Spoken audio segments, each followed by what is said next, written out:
राधे राधे प्यारे भक्तों, शाम सदाशिव चैनल में आप सभी का स्वागत है। आज हम आपके लिए लेकर आए हैं पौष मास का 17वां अध्याय। तो आइए सुनते हैं। ओम आदित्य नमः, हरे कृष्णा। इसी सुविचार के साथ आप सभी का दिन शुभ हो। आइए आज पौष मास का एक दिन की कथा का श्रवण करें। उग्रसेन के गुप्तचरों में उसका समाचार दिया कि कैलाशपति शिव आपके दंड कार्य के त्रिसंध्या नेत्र में आपके करोड़ों गुणों अनेकानेक ऋषि मुनियों के साथ निवास करते हैं। शिव पत्नी पार्वती को पुत्र की प्राप्ति हुई है, जिसके बारे में ज्योतियों का कहना है कि वह असुरों का संहार करेगा। सुनकर दैत्यराज ने कहा कि कहाँ मैं इतना विशाल काय महाबली, कहाँ वह छोटा सा नवजात शिशु, एक छोटा सा मच्छर किसी का गजराज का वर्त भला कैसे कर सकता है। तभी उसकी आकाशवाणी हुई, दैत्यराज काल समीप है, इसे मारने के लिए भगवान गणेश ने अवतार धारण किया है। मिथ्याभिमान छोड़कर उसकी शरण ले। अमात्य के कहा, त्रिभुवन नाथ, आपको मैं अमर रहने का वर प्राप्त है, इसीलिए चिंता कैसी। आकाशवाणी से इसी प्रकार कहलाना देवताओं का प्रचंड ही होता है।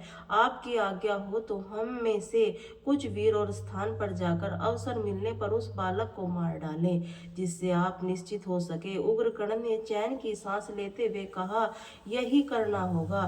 शत्रु बालक पर अभी तो काबू पाना सरल है, बाद में वह शक्तिमान हो सकता है, प्रबल हो सकता है। असुर राज की आज्ञा पाने की अनेक मायावी असुर उठ खड़े हुए। दंडकारी गिरिजी कंदरा में रहकर अवसर की प्रतीक्षा करने लगे। उन्होंने समस्त त्रिसंध्या क्षेत्र को अपना अक्षय बना लिया। विहाई की प्रत्येक गतिविधि सरलता पूर्वक स्थान रखने पर उन्हें असुर के रंध्र रूप बनाई कुंडी के बाहर खेलते हुए गणेश जी के पास पहुंचा। उसमें इधर उधर आहट लेकर देख लिया। उसने क्रियाकलाप को देखने वाला कोई नहीं, सहसा उन्हें अपनी भयंकर और विशाल चोंच में दबाकर वह आकाश में ऊंची उड़ान उड़ लिया।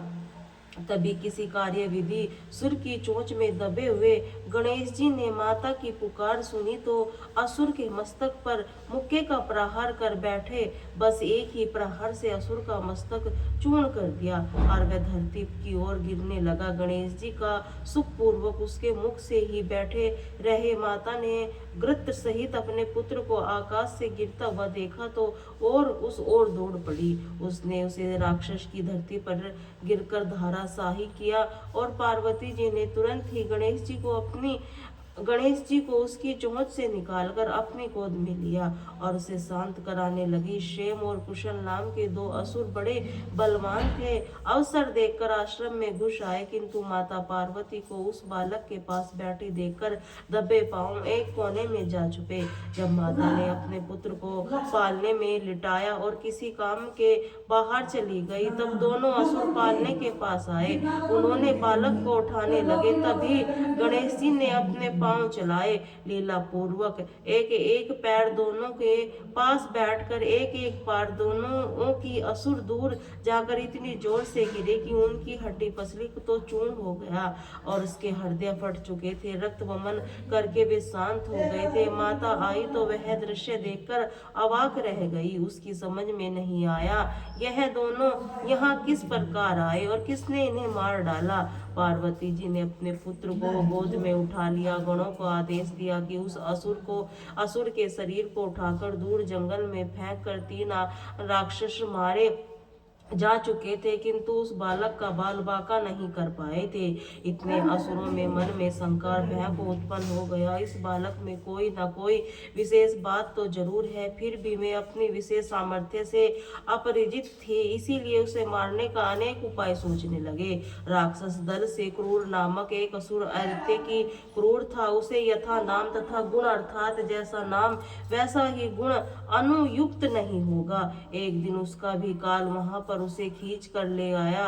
और उस समय पार्वती जी मंदिर में पूजन करने गई थी और बालक गणेश मंदिर में बाहर ही खेल रहे थे। उसने सोचा, इससे अच्छा अवसर अब कौन कब आएगा। यही है कि मुनि बालक का रूप बनाकर उसके साथ खेलने लगा। गणपति को उसके क्रियाकलाप देखकर हंसी आ गई, किंतु वह उस गुड़ हंसी का अर्थ समझ न सका।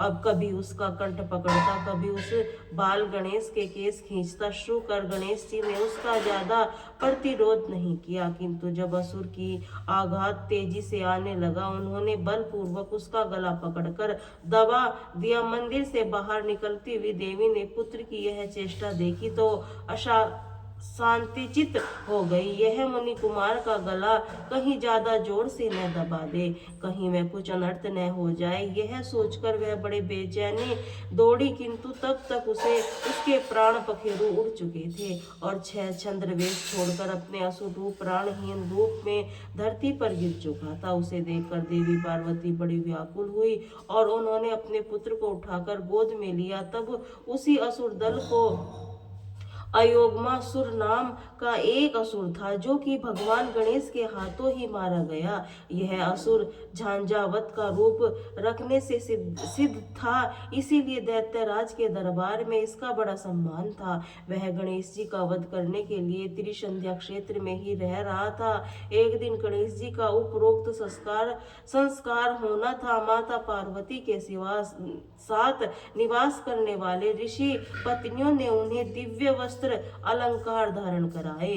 तब आदि देव गणाध्याय गणेश जी की पूजा किया। उसके बाद ऋषि विप्रा आदि ने उन्हें आशीर्वाद दिए। यही अवसर अमोघ सुर ने अपने लिए सब उपयुक्त समझ के आश्रम के सामने खड़े हुए वृक्ष पर वैकुंठ जब बड़े जोर से हिलाने लगा, तब पत्तों के हिलते धीरे धीरे झंझावात का रूप उसके लिए बड़ी तेज आती थी। इसके कारण किसी को दिखाई भी नहीं देता था। उसी समय एक असुर ने गणेश जी को पकड़कर मारने का प्रयास किया, किंतु गणेश जी के द्वारा किए हुए प्राकट्य घाट से जो स्वस्थ छंद विश्व होकर गिर पड़ा। आंधी का वेग रुका तो सभी ने देखा कि एक भयंकर राक्षस मरा पड़ा था। तभी भय से व्याकुल देवी पार्वती ने अपने पुत्र को अपनी गोद में लिया और इसे स्तनपान कराने लगी। तभी उपस्थित देवता ऋषि गण बालक को चिरंजीवी होने का आशीर्वाद देने लगे। भगवान गणेश ने राक्षसी सत महिमा का भी वध किया था, जो कि विष्मर की एक विकराल मुख वाली बहन थी। उसका समस्त शरीर ही भयंकर और विशाल था। उसे ज्ञात हुआ कि प्रिय भाई व्योमासुर मारा गया है, तो वह क्रोध से कांपने लगी। उसने निश्चय किया कि भाई की मृत्यु का बदला वह अवश्य लेगी, इसलिए 16 वर्षीय किशोरी का उसने रूप धारण कर लिया। पार्वती जी के पास जाकर बैठ गई। उन्होंने प्रणाम करने लगी। पार्वती जी ने सोचा कि शायद कोई देव कन्या होगी, इसीलिए उसका बड़ा आदर सम्मान किया। भोजन आदि से संतुष्ट करके उसे रात में अपने पास ही सुला लिया। परंतु गणेश जी उसकी समस्त गतिविधियों पर अपनी दृष्टि रखे हुए थे। पार्वती जी को गहरी निद्रा में पड़ी हुई देखकर वह उठी और मयूरवेश्वर सर्प करने लगी। तभी सहसा गणेश जी ने उस राक्षसी के कान नाक पकड़ लिए। राक्षसी ने अपने आप को छुड़ाने का प्रयास किया, किंतु छोड़ने की अपेक्षा गणेश जी की पकड़ और बढ़ती चली गई। पर्वत के समान दबाव से छटपटा हुई राक्षसी की चीख पुकार कर उठी। उसे सुनकर पार्वती जी की नहीं बल्कि अन्यत्र सोई हुई ऋषि पत्नियां भी दौड़कर चली आई। उन सब ने उसे छुड़ाने का बहुत प्रयास किया, किंतु बालक ने राक्षसी की नाक कान इतनी तेजी से मसले की प्राणों के साथ ही शरीर भी वह अलग हो गए। तब उसका आसुरी रूप सबके सामने आ चुका था। सभी महिला उसे देखकर भय से व्याकुल हो गई। इसके बाद एक एक करके अनेक असुर वहां बालक गणेश को मारने के लिए आते रहे और प्राण गंवाते रहे। इसी प्रकार कर्मट तल्य तुर्भी अजगर सलभ सुरगत मत्स्य शैल कश्यम आदि अनेक महाबली राक्षस मारे गए। जिनके भी राक्षस ने अपनी ही लीला समाप्त की, वे भगवान के हाथों मारने के कारण मोक्ष के अधिकारी हुए। वस्तु वे सभी असुर अत्यंत सौभाग्यशाली, भगवान को मारने के लिए वे भी आकर उन्हीं को वे प्राप्त हो गए। धीरे धीरे मयूरेश 5 वर्ष के हो गए। अब पार्वती पुत्र अनेक बालकों के साथ क्रीड़ा करने लगे। कभी गाते, कभी नाचते, कभी हंसते बोलते। एक दिन मध्याह्न काल होने पर भी उन्हें भोजन नहीं मिला।